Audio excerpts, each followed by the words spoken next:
To everyone for coming today. My name's Justine Hyde. I'm the Director Creative City at the City of Melbourne and also the ALIA board representative here today. I'd like to start firstly by acknowledging the traditional owners of the lands on which we meet today. That'll be different for everyone, but for me, they're the sovereign lands of the Wurundjeri Woiwurrung people of the Eastern Kulin Nation. And I'd like to pay my respects to their elders, to the elders of any other communities who might be here today, and all Aboriginal people who are joining us in today's session. I just wanted to let you know that we're recording today's session and we'll make this recording available on the website. If you'd like to ask a question but you don't want to appear on the recording, you can put in your question into the chat. Also, we'll be circulating links to the report and the recording to all registered attendees after the session. So if you don't get a chance to make notes or anything like that, you'll be able to have a look afterwards. First up, I'd like to introduce our ALIA President, Vicky Edmonds. She can't be here today with us, but she's got a recording that we're going to have a look at. So Vicky really wanted to be here, but unfortunately couldn't, but it'd be great to have her via video. So Trish, I might hand to you to play the video if that's okay.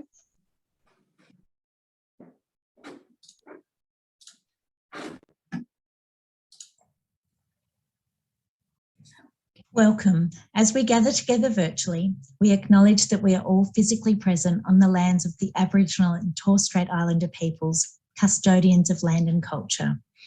I am talking to you today from the lands of the Darug and Gundungurra peoples, and I wish to acknowledge their elders past and present, while recognising the strength, capacity and resilience of all Aboriginal and Torres Strait Islander peoples on the various lands upon which we meet. I want to congratulate Kirsten Thorpe on this important piece of research funded through an ALIA Research Award. Thank you to all the people who have contributed to its creation, in particular to the Aboriginal and Torres Strait Islander people who gave their time and energy to describe their lived experiences, and those who provided expert guidance, three of whom, Rebecca, Leslie and Ryan, we are grateful to have with us today. This report is the first snapshot of the experiences and needs of Aboriginal and Torres Strait Islanders in the library and information sector, as directly told by First Nations people through First Nations-led research. Their voices resound loudly throughout this report. As ALIA President, I chose the theme of diversity both because diversity and inclusion are fundamentally important, and also because we recognise that it is an area in which ALIA has more work to do. In the area of Aboriginal and Torres Strait Islander employment, this report shows that we need to work to create pathways into the profession, to provide a safe and supporting and fulfilling workplace, and to support people to leadership. We need to ensure that we have the right networks and structures in place to make this a continual process. This report is an important first step. As ALIA President, I read the report and I heard your experiences. The report is a challenge to do better, a challenge I accept. To that point, I'm very happy to announce that the ALIA board agreed on Monday's meeting to the formation of an Aboriginal and Torres Strait Islander expert advisory group, which will advise the board on the progression of the recommendations in this report. I invite you all today to read this report, to listen to the voices, to engage with the experts that have given their time to be with us today. First, we must listen. Thank you.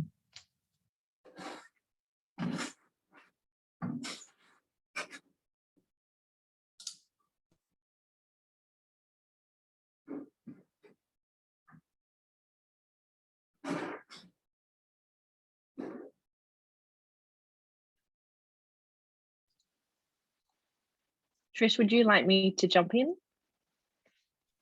Have we lost Justine? I think she may have fallen over. In which case I would very much love to hand over to Kirsten. Kirsten, I, of course, don't have her bio sitting right in front of me right now. So I'm just going to speak very firmly from the heart and just say Kirsten is one of the most amazing researchers I have ever had the privilege of working with. She has this report that she's about to present, I think, is a landmark report for us. And I know that she, along with her expert advisory group, have worked long and hard to bring this to us. She is currently a researcher at the Jumbunna Institute at University of Technology, Sydney. And I'm very happy to say that she has recently handed in her PhD thesis. So I'm hoping that the next time we see her, we will be officially welcoming Dr. Kirsten Thorpe. And so I would now like to hand over to Kirsten. Thanks so much, Trish. I'm going to get my slides up on the screen and just run back to the beginning. How's that looking for everyone? See it? Fantastic. Great, Kirsten. Excellent. So thank you all for joining us. I know there's a lot of you here in person now, and I've had a lot of messages for people who are going to join online later. So I really appreciate your time. And I guess to begin with, there's a lot of acknowledgements that I want to make. Firstly, that I'm calling in today from the land of the Darkinjung people at the Central Coast. So I'd like to acknowledge country elders, past and present, and really thank people for caring for this very precious land that I'm on. My family are Warramai people. The picture in the back is taken on Warramai country, and I acknowledge my family as well for all the work that I do. So I'm going to talk a little bit about the people involved in this in a moment, but I guess today's an opportunity to share the research from the National Survey on Aboriginal and Torres Strait Islander Employment in Australian Libraries. I want to run through the report. It's going to be made available online, and we'll share the link to that. So there's a couple of things I want to do. I want to talk about the aims and purpose and talk about the methodology and approach that was taken. I'm going to share some insights into the data and talk about the survey responses, but more particularly, as Vicky has introduced in the beginning, really start to share some of the voices of Aboriginal and Torres Strait Islander people involved in the research. And then we are so thankful as well that we have Ryan, Rebecca and Leslie here to have a bit of a panel discussion. So I'm going to see if someone else is admitting people into the room. I think I'm the co-host. Great, thank you. So obviously this, as has been explained, was part of an ALIA Research Award. I have absolutely seen this project as being something that was a pilot study. I know before we got on here today, Leslie shared the comment, which you might want to speak about later, that a lot of the stuff that I'm revealing today isn't unknown. It's stuff that a lot of Aboriginal and Torres Strait Islander workers talk about all the time, but this was a great opportunity for me in my new role as a researcher at Jumbunna to start to gather evidence and to gather research data to inform the space that we're in. So I'd like to thank just really quickly Vicky McDonald and Alex Byrne for the Research Award references, and also really thank Trish for all of your support in making this happen. The expert working group has been mentioned, has been really vital in this process. We also had Nathan Sentence and Damien Webb being a part of that. And I thank you so much, because I know in terms of my sort of ethics and approach around research, this was very much about a partnership in research and trying as best as possible in a pilot study to bring other Indigenous voices into the realm. So I do really appreciate that. So I'm going to give a bit of an overview of the research and how it came about. So really the research had two components, and I'll talk a little bit about at the end about methodology. But first, there was a bit of an online survey that was circulated to gain a snapshot, as we said, of the rates of Aboriginal and Torres Strait Islander employment across a range of libraries. So we weren't looking just at public and state libraries, but also looking at academic school libraries and other special libraries. The second part of it, so that was just to get a snapshot of demographics. I guess for me, it was also trying to work out the people who would identify as being in a cohort of Indigenous librarians nationally. But the second part of the research aims was to do a set of yarning circles or focus groups around workplace conditions and really get a sense from people about where things are at. I think COVID really affected the ability to do face-to-face, so a lot of that happened online, and it changed shape a little bit. So I think really in terms of the purpose, the research responded to the fact that there is a lack of data, and I really acknowledge in terms of the NESLA work and you know, the work that's been happening with the culturally safe libraries, that of course there is internal data that floats around, but in terms of looking at scholarly research that is published, there is a real lack of data that's available. And sort of going back when I put the application in for the research award, there was just the sort of evidence that was anecdotal on the ALIA Indigenous Matters site that there were fewer than 100 Aboriginal and Torres Strait Islander people who identified as library workers. So I wanted to get engaged in this to get that snapshot, but also acknowledge that, you know, as the first study of its kind, that I hope that it will be rerun in the future so we can see the potentials for improvement. And of course, that really responds to the year of Indigenous Matters that Lyndall led in acknowledging the work that you did in getting that started. The other two sort of pillars of what I was looking at was, of course, looking at the work that was around employment in the ATSI protocols and the focus within the ATSI protocols on Indigenous employment. And also the ALIA Workforce Diversity Trend Report, which I found to be of real interest because the rates of Aboriginal and Torres Strait Islander people that were identified in the census, to me, weren't actually truly representative of what we see in terms of the landscape. And so I wanted to have a sense of, you know, is that, we know that census data can be incredibly problematic, and is it more of a tick the box effort, or what is the landscape of Indigenous workers truly like? And there are figures in that workforce diversity report.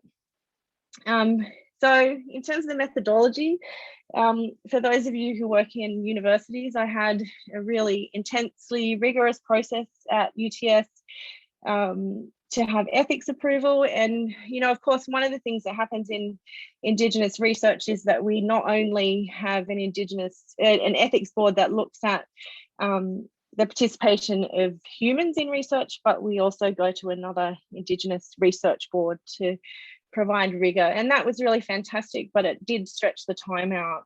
So the expert working group has really helped me along that process and making sure that the questions were right.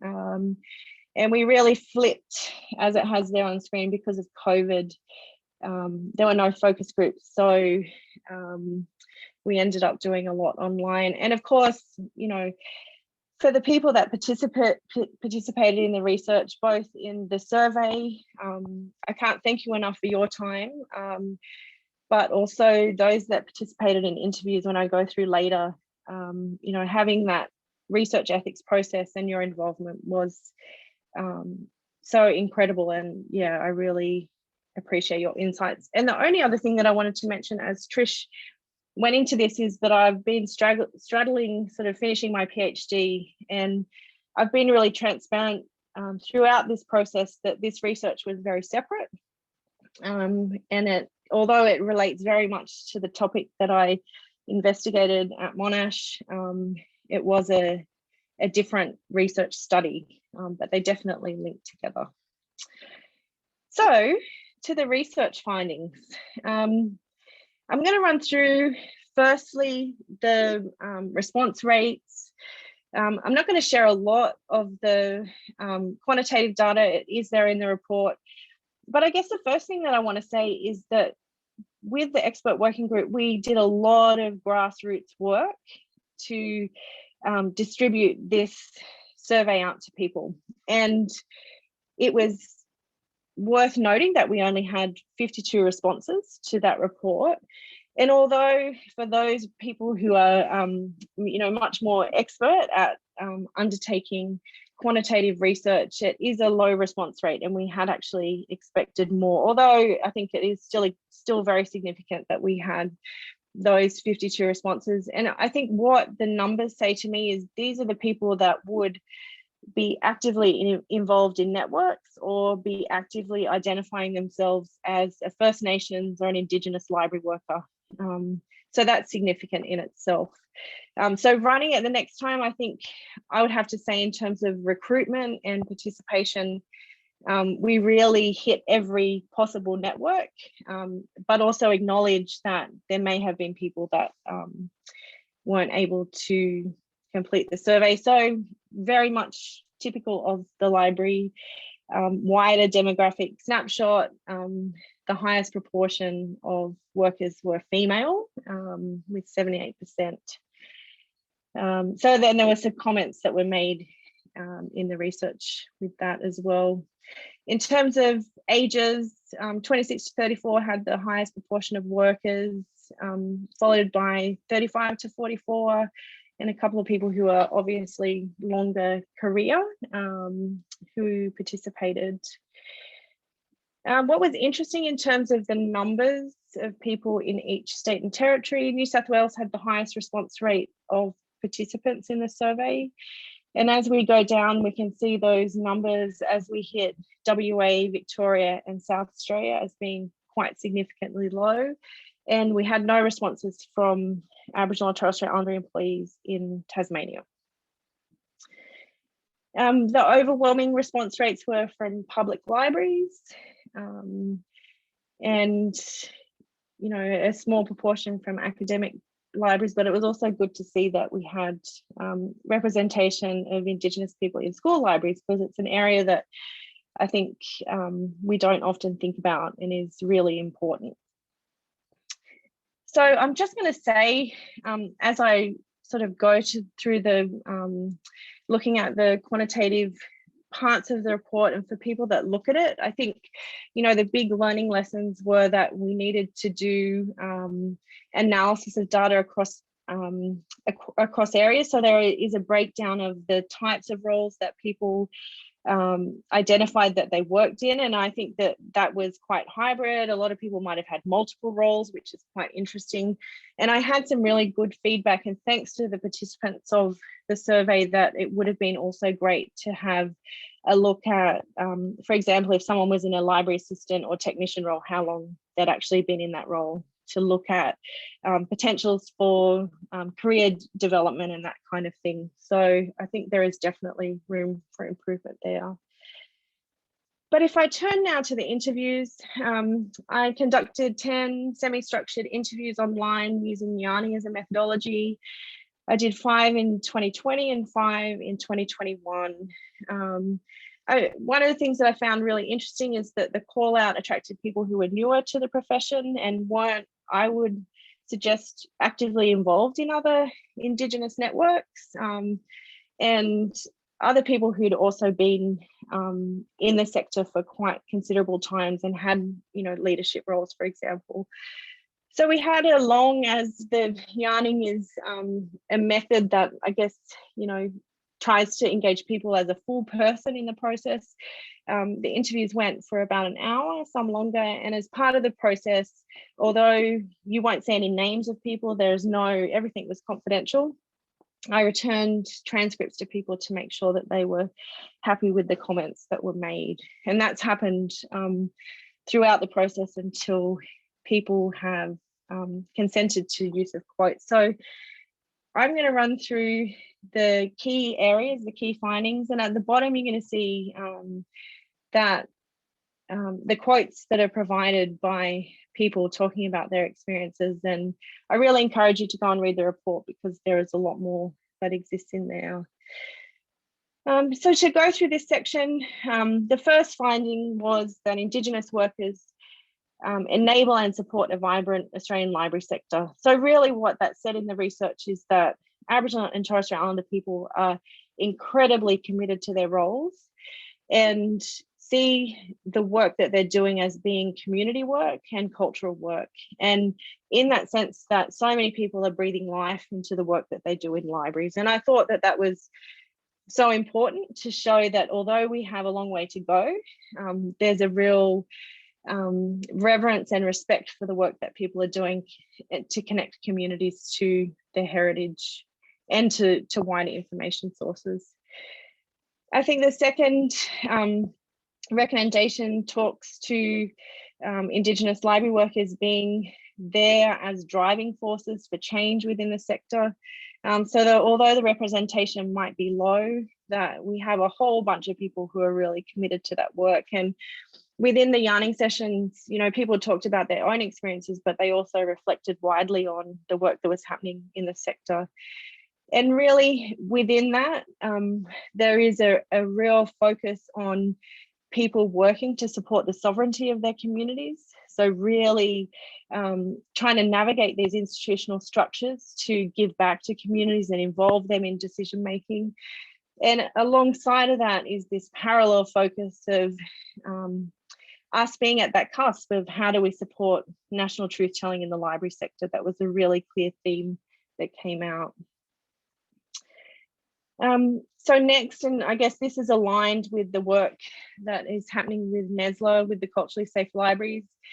There was real concerns about cultural safety in Australian libraries. And I've mentioned my PhD earlier, and I have a lot to say in my doctoral studies about the term cultural safety. I have actually come to realize that it is quite an insufficient term to talk about in terms of library work, and I like to think of it now as being more about the support for people's well-being. But cultural safety was something that people talked about, and that people really saw that in a lot of situations that they were experiencing harmful or unsafe practices. And this came up around a range of issues, whether it was, you know, digital management or just being around history that was complex and traumatic. But the other thing that was really highlighted is that, you know, some of our collections contain really racist and derogatory material, and we talk about that and we have warnings out, but we aren't actually engaging in the right rigor at the moment to make sure that Indigenous people aren't harmed by those experiences. So as a result of that, the fourth finding was really around how this then impacts the cultural load and identity strain of Aboriginal and Torres Strait Islander workers. So there's a lot of, you know, a lot of evidence came out of the research that people have identity strain. So if you're employed as an Indigenous worker, that that comes into your role, and often that may not be remunerated, or it might be work that is quite invisible and not acknowledged. So that ever-present feeling of people being sort of called upon to do all things Indigenous, or also the sort of side effect of that of being stereotyped or pigeonholed. And another thing that was, you know, really strong, that because people are speaking out and because people are looking at these ideas of sovereignty and being involved in decision making, that if you do speak out all the time, that there's potential to be labelled as a troublemaker, and that's something else that people are affected by. So the fifth finding was really about the importance of allies, and I guess that speaks to the whole cultural competency agenda, that, you know, we're straddling this process that we need strategic initiatives that actually look at resourcing, that look at, you know, we need to affect change within the library sector. We don't have the numbers of people employed, and that's going to require leadership to support Indigenous workers. So we need allies, but we also need allies who can work in those cultural contexts. And I think that there was a real sentiment I could see in particularly, you know, if it was people who are newer into the sector, that if there were supportive allies that were around them, they had a much more positive experience in their work role. So I think that's something we need to think about more. The sixth finding was around Indigenous workers being incredibly concerned about the low levels of employment. A lot of comments that took place around, you know, the lack of pathways, the lack of cadetships, but really just a general acknowledgement that although there are some places that are doing well, we don't as yet in Australia have the sufficient cohort that we need to lead the work that we do to support Aboriginal and Torres Strait Islander communities' information needs. I think that within that, we saw in terms of the numbers of, whether it's gender in terms of gender diversity or female or male representation, that we also have a real prevalence of female workers. So how do we address that in terms of representation?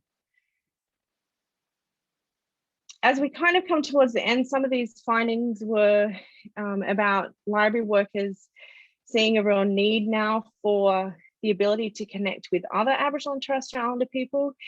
And again, we know and fully acknowledge that there are initiatives that might happen in state context, but there are also people who are sole workers that might be in that public library, that aren't connected in regional areas, or in school libraries, for example, that don't have access to networks. So I think there was a real desire for people to be able to connect, to share examples, and basically to be around mob, to be connected in a way that they feel represented. So I think that was something that was really clear, and it was both about formal and informal networks. Our second last focus now was the insight around the lack of leadership roles in Australian libraries. And for me, this really spoke to people coming in and having a pathway to get into the library. So, people having that ability, whether it is through retention through identified positions, for example, employment through identified positions, but then being quite stuck in their roles. So how do we actually support the cohort that exists to move into senior management levels? And again, acknowledging that some of those positions we're starting to see being developed, but how do we do more? And how do we build leadership that isn't necessarily about a role level, but actually empowering people at their own level to have the leadership that they need? So this is probably quite similar in terms of pathways.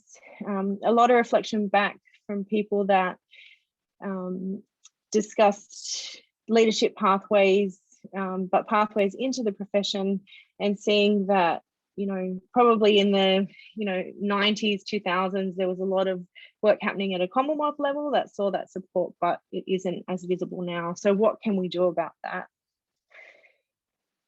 And finally, kind of going back to the question of cultural safety, or how I would like to think about it in terms of cultural wellbeing, that we do have to start to really tackle some of the systemic and structural issues that exist. We've had things like the ATSLAM protocols that have gotten us a certain way, and they're reflective of their time in the mid-90s. But how do we start to talk about racism in our sector? And how do we start to give people the ability to speak truth to some of these issues when they're working in institutions that might find that to be a really difficult conversation? And one of the things that really came out clearly in that was the lack of policy and the lack of support around things like lateral violence and other concerns that might come through and need to be tackled by human resource areas. So the insight that sometimes we focus on the collections more so, and then the sort of, what do we do about the collections that might be racist or might have offensive language? And so there's a bit of navigation around that, but starting to hit the issues of the workforce and tackling that. So there's a lot in, what I would think is the pilot study. The report has this set of recommendations going forward, and I'm so pleased to hear Vicky talk about the formation of an interim group to start to lead some of these. A lot of it is around, addressing some of the concerns, looking at the pathways, coming up with plans, and really starting to consult with people in the sector about what that would look like. But for me, I think one of my big takeaways before I hand over to our panel discussion is, the need for more research and the need for more data collection to actually start to look at, well, this is where we're at 2021, what's it going to look like in 10 years? So That was a quick whip through the report. Thank you so much for listening to me, and I'm going to stop sharing my screen and hand over. Thanks very much, Kirsten, and apologies everyone for disappearing earlier, and thanks to Trish for temporarily taking over. I think Trish posted your bio, Kirsten, because she didn't have it with her at the beginning, so everyone has seen that now. I think you raised a lot of really interesting and important issues in your presentation, and obviously that's just a snapshot, and there's a lot more underneath everything that you presented. I know for myself, leading the City of Melbourne libraries, a lot of what you mentioned really resonates. We've got over 130 staff. Only one of those staff members identifies as Indigenous. And I think that issue around cultural safety and cultural load, is a really tricky one. If you think about only having one person in the whole library service who identifies as Indigenous, that places a lot of pressure and expectation on them. And I know that certainly at the city, we've just had a new library strategy endorsed, with one of the 3 principles in that strategy being centering Indigenous knowledge and wisdom, which sounds great on paper, but is pretty difficult to do, I think, if you've only got one Indigenous staff member. But, a good ambition, I think, but I think the reality of, how institutions who are predominantly white and colonial can actually achieve something like that when the workforce is so small. And also I think that question around how we can all be allies might be an interesting one to explore with the panel. So I'm going to actually jump over to introduce the members of the panel now. So bear with me for a second. So we're really lucky to have 3 fantastic panel members with us today, who I think will help lead us in a really fascinating conversation, drawing out some of the research that Kirsten's presented today. We have Leslie Akers. She's a descendant of the Bidjara, Kairai tribes and Badigal people, Badu Island, Torres Strait Islands. And she works as a program officer, Indigenous Services at the State Library of Queensland, where she's been employed since 2013. Leslie works with Indigenous Shire Councils in Queensland to support their Indigenous Knowledge Centre operations. She was also employed by NSLA as a National Project Officer to assist with the implementation of the Culturally Safe Libraries program. Welcome, Leslie. Next up, we've got Ryan Stoker. Ryan is a Wiradjuri man with family from Dubbo, from central northern New South Wales. And Ryan works as a digital collections librarian at the University of Sydney Library. And he's currently leading the University Library's protocol implementation program for library collections, which is looking at discoverability and care of Aboriginal and Torres Strait Islander cultural heritage and research. So welcome to Ryan. And we also are very lucky to have Rebecca Bateman with us. She's a Welwyn and Gamilaroi woman with family from Warren in northwest New South Wales and connections to the Gunnedah region of New South Wales and Charleville in Queensland. She worked at IATSIS for 12 years, 10 of them in family history, where she loved being able to reconnect people with their ancestors, their culture and language, and ultimately their identity. And she describes it as a privilege to be part of that journey for so many people. In 2012, she moved to the National Archives as an Indigenous Project Officer and a Manager of Indigenous Services. And in her time there, she created the Archives' first RAP, worked on the development of an Aboriginal and Torres Strait Islander strategy and a protocol for the organisation, and provided advice in a range of areas such as exhibitions, permissions, identification and using sensitive material, and providing services to Indigenous Australians. And in 2018, she joined the National Library as Indigenous Curator, and in 2019 took up the position of Assistant Director of Indigenous Engagement. So I'm going to hand over to the panel now, and I'm going to open up with this question, and perhaps I'll throw this first one to you first, Leslie. In terms of the findings that Kirsten's presented today, what is one that resonates most with you as something that needs immediate action?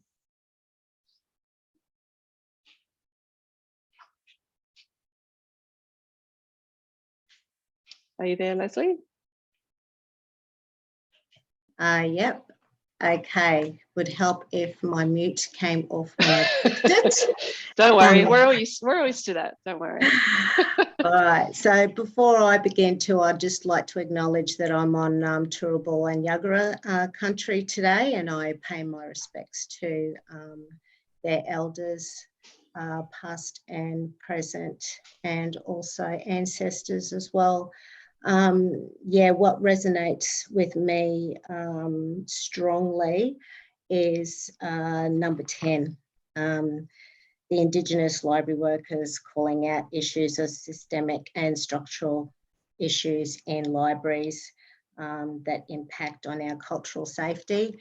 And I guess that's from also just finishing my role with NASLA, the Culturally Safe Libraries, where I have gained a huge insight into each state and territory library around Australia, and spoken to a lot of First Nations staff around the country, and have shared a lot of our personal journeys as well, and professional journeys with entering the library and also working in the library sector.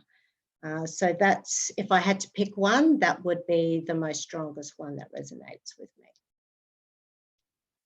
Thanks, Leslie. And do you think there are any immediate actions from that you'd suggest as ones that need to be focused on? Definitely looking at the current policies and procedures, the frameworks that libraries are guided by. For example, you know, library boards, we talk about leadership in another recommendation, and having that Indigenous voice represented at the highest level in a library, and I feel that, you know, that needs to be at the board level as well as in the executive level, because you have an external body and an internal body that need to meet together to have a shared goal and vision. And I think that's really important to have that, to be able to then set the scene and let that have a domino effect on what needs to change in the library, because it's the current system that is not working, that is a very old colonial system, as we know. So I guess what you're saying there is the change really needs to be driven from the top and to permeate right through the organisations. Thanks, Leslie. How about you, Ryan? What really resonated with you? What do you think we need to take action on? Thanks, and Justine, and I'd also like to acknowledge before I begin as well that I'm calling in on the lands of the Gadigal people today in Sydney. And I guess I think in a sort of the pre-conversation that we had prior to starting this session, I think I found this one a little bit more difficult, because I think a lot of the points in the report resonated with me personally. But again, I think if we have to pick one or two, I'd definitely say that points 3 and 4 were quite sort of came out to me quite in that report there, around the need for cultural the issues around cultural safety, but then also the experiences of cultural load that our mob are experiencing in the industry as well. I think sort of both come in hand with that, particularly I guess around coming into these organisations and then being expected to do everything, particularly if there is a low, or if you're the only person in the organisation, or if you're with a small team. And that sort of feedbacks into cultural safety as well, I believe, in terms of people feeling unsafe about their identities around that, being that target there. And likewise as well, just the nature of working with collections and also the current systems Leslie mentioned as well, that sort of feeds into that as well. And I think with that too is to also acknowledge that like a lot of our organisations are considering these things, and particularly with the NASLA report, but also a lot of organisations are also looking at addressing cultural safety, and so it's quite timely in that space as well. So yeah, so I think we're starting the journey on that as well, and I think that's quite important to keep in mind when we are going through this journey together.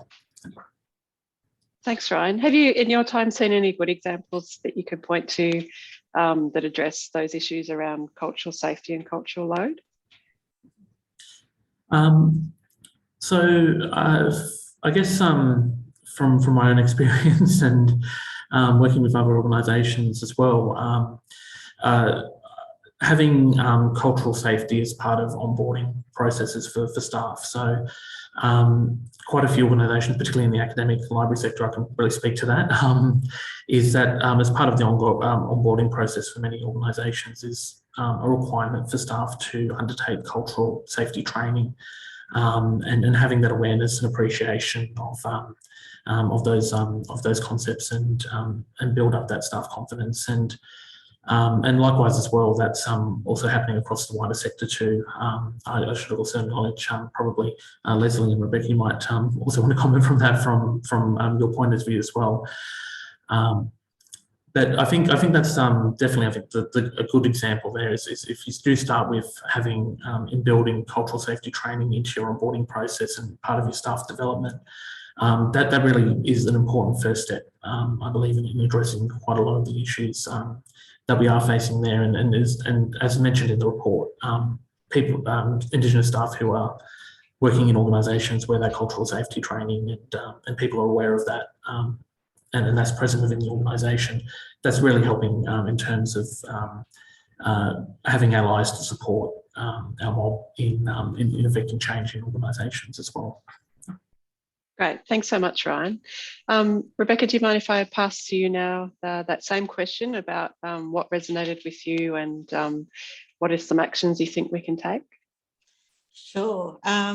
Look, I'm with Ryan and I'm finding it quite difficult to pick just one, but just listening to Kirsten talk again through, the issues that have been highlighted, I think what really resonated with me just now was how strongly has come through that Aboriginal and Torres Strait Islander people who are working in libraries are really crying out for the connections with other mob who are working in libraries. And I think that's really, really important. As someone who's been around for a hell of a long time, I've been around, when in the glory days of ATSILAN, where there was a really strong network that stretched across the different library sectors from, state and government, little local libraries, academic and specialised libraries, where if there was something that was going on, you knew there was a group of people there who got it. It can be really... it can get really heavy sometimes. And I think, if I think back to my early years in the library sector as an Indigenous person, the only thing that kept my sanity a lot of the times was knowing that there were other people out there who got it. When it felt like the little kind of echo microcosm that I was kind of moving in didn't always get it. And I think that's really important that people have that opportunity. I think that's where reinvigorating ATSILAN is critically important as a strengthening mechanism for people, but as a mechanism for people just to say, just to walk into a space where they're understood and can let go of some of all those other issues become a little less heavy when you've got someone to talk to or a group of people to talk to who also understand them. Thanks for that, Rebecca. How are we going for time, Trish? Do you want me to go to some questions from the chat? I think we've got one in there. Yeah, absolutely, Justine. So the question we've got in there from Stephen Harris is, in library HR environments, would equity or inclusion as policy better increase Indigenous representation? I'm not sure if who would like to take that one? Maybe Ryan? Can I just add, and then go back to the panel, that one of the things about this report is it's speaking to Indigenous people's concerns, and it isn't as necessarily focused on the institution. And I think that's a sentiment that was really strong through the research. And so I think even in responding to a question about equity and the policy structure, so much of this is about, you know, how do institutions get this balance right in terms of voice and representation. So I think it would be really problematic, and I certainly think in terms of authoring the report, to say what would be the best situation, because that's really where we have to get back to some of these, you know, core cultural ways of working, of making sure that we have that diversity of authority and experience, and we need those networks, as you know, Rebecca just talked about, to come up with what are the best models. And I don't think we necessarily have them yet. So that would be my first thought. Anyone else on the panel like to take that question or have any further thoughts on that one? Just from my experience, we State Library Queensland did have a dedicated Aboriginal and Torres Strait Islander workforce plan, which was replaced with an equity and diversity plan. And the targets were sort of like mixed in a big melting pot, and we sort of got lost in the crowd. That's from my experience. And having said that, now I'm providing that feedback and the findings of the implementation of Culturally Safe Libraries program have now an Aboriginal and Torres Strait Islander workforce plan has been resurrected. So it's all about trial and error as well. And that's what I've said to all of the libraries, is that it's okay to make mistakes.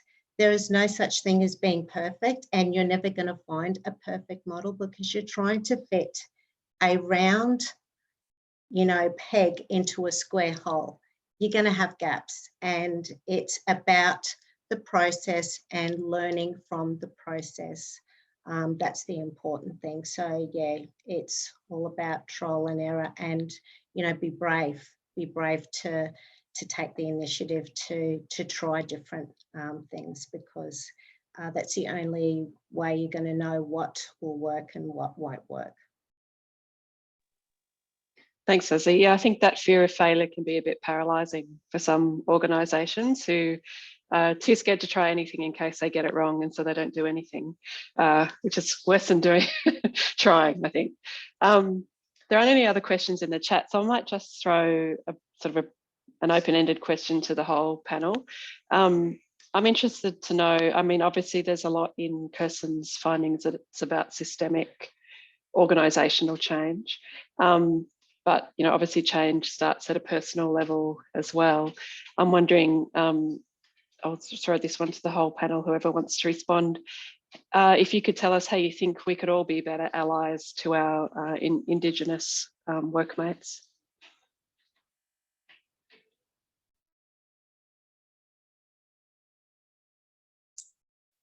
I'm happy to start on that one, and I think two things come to my mind. The first one is listen.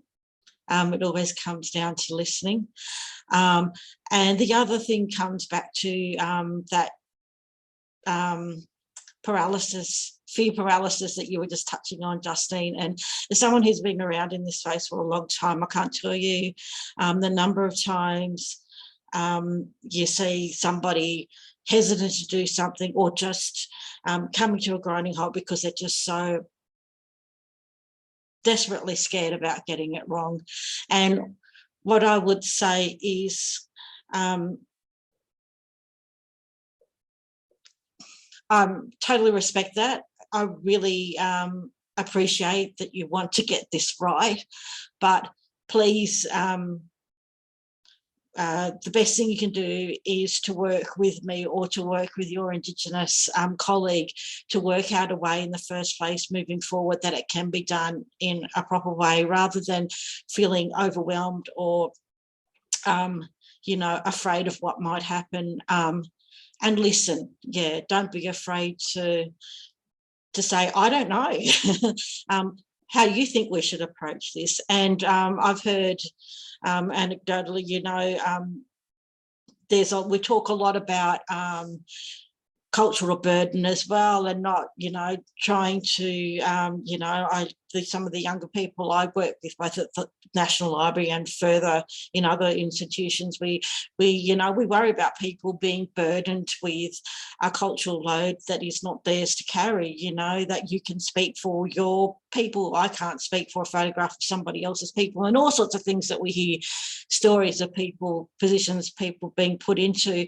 but also being mindful of, whilst we need to be really, really, really careful about that stuff, very mindful of that stuff, not engaging and not asking at all is also not the solution,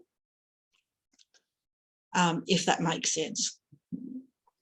Yeah, and I think that idea of cultural load is, it's a burden that non-Indigenous staff should take on the responsibility themselves of, like you said, taking some action and being brave, rather than always relying on Indigenous staff members to have to tell them the answer to everything.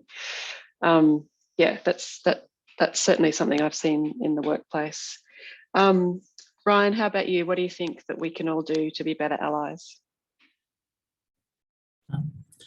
Yeah, I think I'll have to repeat the words that Rebecca said there. It's about listening and being respectful, and taking the time as well. I think that's the other thing as well. We do get wrapped up in deadlines and things, particularly for things like projects and things like that. Or we're saying, oh, in 2022 we'll get all this done, or 2023.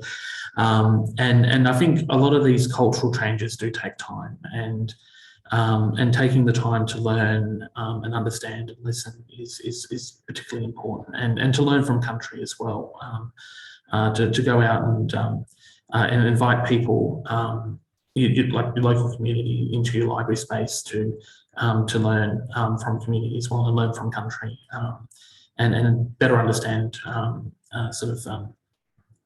approaches and ways of knowing, particularly around how we approach certain things, protocols and things like that, with collections and the need for networks and that as well, and sharing those experiences too. I think that's the important thing there. So really, I can't really add to hopefully that might add a little bit to Rebecca's thing there, but I think Rebecca really nailed it on the head there. It's about that respectful listening. Yep. Great, thanks so much for that, Ryan. Trish, I think we probably have to wrap up there, don't we? We probably could stay talking for ages, and I'm sure there's lots more questions that we could have to delve a bit deeper into Kirsten's research. But we will pull it up there. So I just wanted to thank everyone for coming, and particularly our panel for participating and being so generous with their responses to the questions. I'd also like to thank Vicky in her absence for sending along her video, and to Vicky and the board for announcing the expert advisory group who'll take this work forward. I might just pass the floor to Kirsten just in closing to see if you've got any other comments, Kirsten, before we finish up. Yeah, I guess just an expression of huge thanks to those people that joined the research and gave their voice to it. I think it really shows, as a pilot study, that we have a long ways to go, but we've got some incredible people leading in different places. But I think, overwhelming for me, it's about the profession, and it's about, I think there was a question about collaborating with galleries, libraries, archives and museums. And, for us as Indigenous workers, we don't necessarily segment that work. We see this as cultural work. We see this very differently. And, you can operate in many different contexts, but I think Ryan's point of, always going back to community is key. So I'm really thankful to ALIA, and again to Trish for all of her support, and to the board, and really excited to see how we can shape up the recommendations and see what comes from that. So yeah, thanks for coming along, and thanks to the panel so much. Thanks everyone, and a recording will be sent. A link to the recording will be sent around after the session. so you can watch back if you want to, or share that with anyone who wasn't able to come today. And thanks to Trish and everyone at ALIA House for setting up today and facilitating the discussion. I'll see you all later. Bye.